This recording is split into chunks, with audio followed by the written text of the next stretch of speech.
Many students first learn about Harriet Tubman and Frederick Douglass in elementary school as two of the most consequential leaders in the country's abolitionist movement.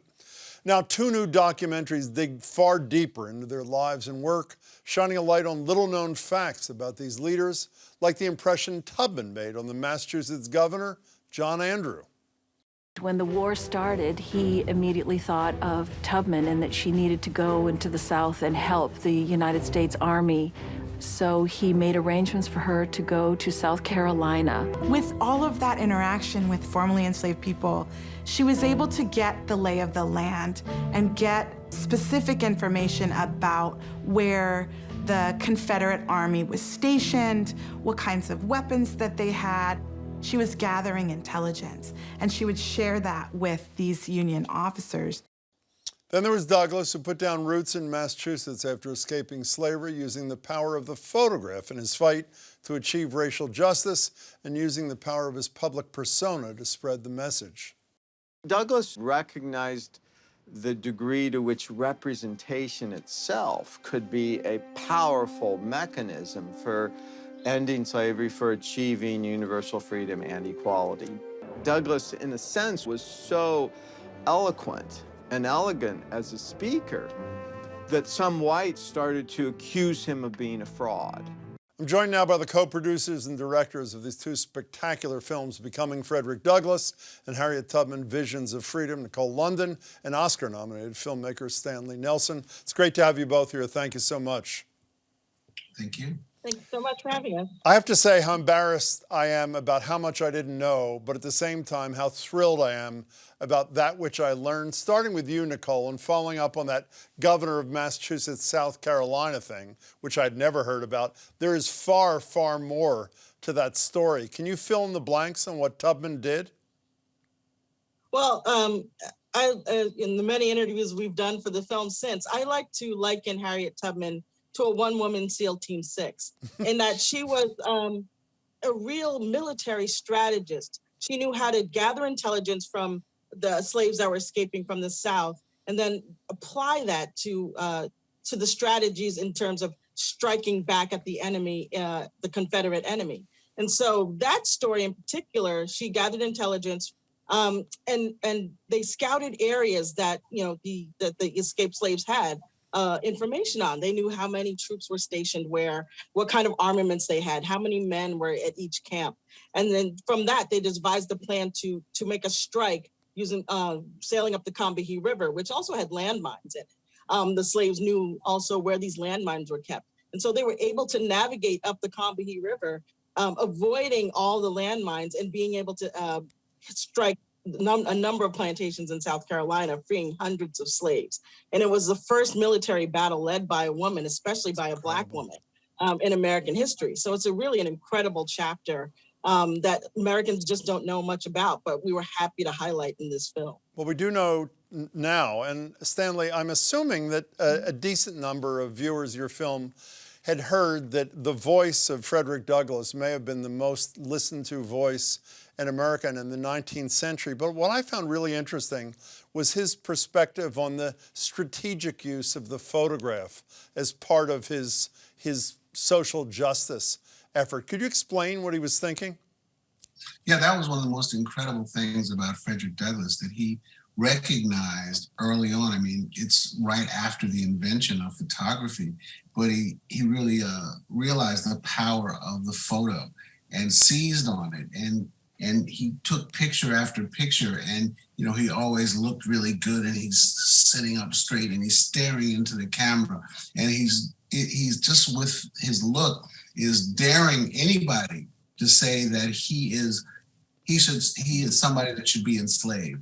He's daring anybody to say that he's a lesser man than you are. And so he used photography in this incredible way. Stanley, staying with you, one common thread to me in the two films is both Harriet Tubman and Frederick Douglass were in Maryland, which, as is said in one of the films, not far from freedom. Did that matter in terms of their life and their work, that they were where they were, 100 miles or thereabouts from the Mason-Dixon line?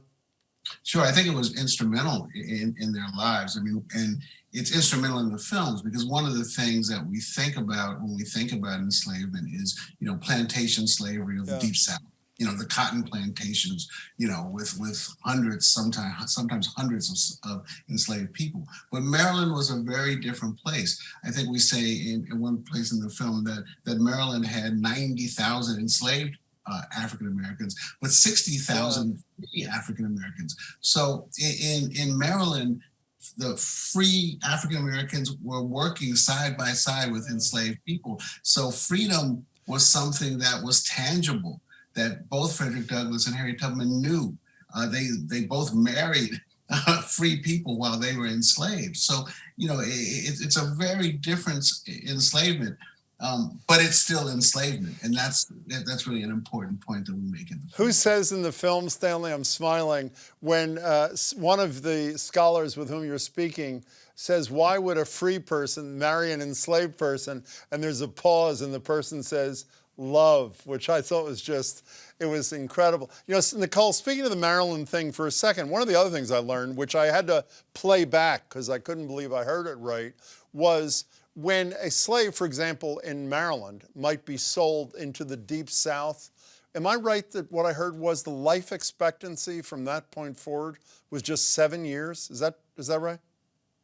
Yeah, so that is something that our scholars, the recent scholarship has come forward with, is that it was about 7 years from the kind of, enslavement, like Stanley mentioned, it's still enslavement in Maryland, but it was not the kind of hard, backbreaking labor that you could expect with the cotton industry. This was, the industry in Maryland was much more pastoral. There were smaller numbers of slaves, and it was still backbreaking work. But to be worked, under the mill, if you will, in the cotton industry in the South, really was, extracting every bit of labor they could from a slave. So it was just like hard labor. And then, it was hotter, of course, the conditions were different. So, it was about 7 years that, an slave could expect to live. This was an incredible fear for, slaves in the Maryland area, that, not only would they be separated from their family, but literally be worked to death. Stanley, I believe you said in the film that occasionally Harriet Tubman and Frederick Douglass came upon each other on the lecture circuit. That's accurate, right? Yeah. Mm-hmm. And there is I want to play for people. This letter that Frederick Douglass wrote honoring Harriet Tubman is just so incredibly powerful. Please listen. Dear Harriet, the difference between us is very marked. Most that I have done and suffered in the service of our cause has been in public. The most you have done has been witnessed by a few trembling, scared, and footsore bondmen and women, whom you have led out of the house of bondage and whose heartfelt "God bless you" has been your only reward. The midnight sky and the silent stars have been witness to your devotion to freedom and of your heroism. Stanley, did you ever step back from this work and think about what America would be like had there not been a Harriet Tubman or a Frederick Douglass? Yeah, I mean, you think about that all the time. I think that they're great American heroes, and Frederick Douglass was just so ahead of his time in everything. He was just not only abolition, but both of them were involved in the women's movement. I mean, they're just incredible individuals, and we have to think when we do projects on enslavement that enslavement was supposed to go on forever. I mean, it was supposed to go on forever. I was supposed to be a slave. And it's because of people like Frederick Douglass and Harriet Tubman that didn't happen, and that America made a hard turn for the better.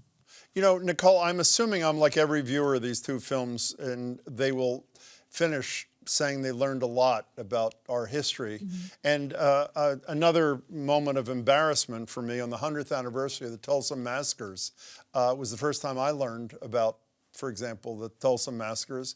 A young black man called our radio show when we were discussing it and said he grew up in Tulsa. He didn't know about the Tulsa massacres. are we moving in the direction in this country where Black history is finally seen as American history, or are the critical race theory opponent frauds carrying the day? Unfortunately, I think we're kind of on two different tracks. One where we are moving forward, people are learning, and there's many more resources than ever to learn about Black history. But then, of course, there is a push to kind of, to walk all of that back. The idea that this history is more divisive than it brings people together. And I challenge everyone to to refute those claims, to refute that, and to learn as much as they can about American history. Because as much as we can honestly confront our history, the more that we can all move forward together. Stanley, are we moving in the right direction on that front, or no? I agree with Nicole. We're on two tracks. I think that many people are moving forward, and hopefully they'll win the day. But also we hear about books being banned. I mean, who would have ever thought in our lifetime we would have heard about Toni Morrison being banned and history being not taught because it makes people feel uncomfortable. So we're on two tracks. Hopefully the track of reason and knowledge will win. Well, you both are on that track, and I have to say everybody should ride it with you. The films, as I say, are spectacular. And I thank you so much for your time tonight, both of you. Thank you. Thank you.